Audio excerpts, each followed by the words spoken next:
Degree దోస్తాడు, రూపాయి పెట్టాడు, చూస్తాడని చెప్పినా కానీ వాడి స్టోరీ మీకు చెప్తా బాయ్. వానికి సినిమా అంటే పిచ్చి. వాని పక్కన ఎప్పుడు కూర్చున్నా వాడు సావ కొడతాడు.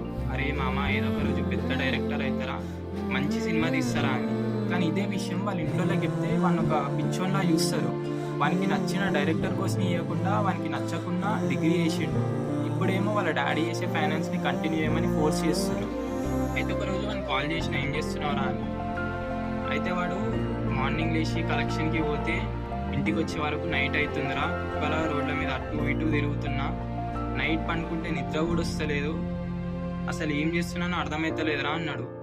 కానీ అప్పుడు అనిపించింది మామ, మన డ్రీమ్స్ని సాక్రిఫైస్ చేసి ఇంట్లో వాళ్ళు చెప్పింది చేయడం కరెక్టా, లేకపోతే మన డ్రీమ్స్ కోసం అన్నీ సాక్రిఫైస్ చేయడం కరెక్టా? కానీ మన డ్రీమ్స్ని అచీవ్ చేయాలంటే చాలా సాక్రిఫైస్ చేయాలి మామ. ఈరోజు నిన్ను పిచ్చోన్లో చూసిన వాళ్ళే రేపు నువ్వు సక్సెస్ అయితే బీన్లా కావాలని అనుకుంటారు.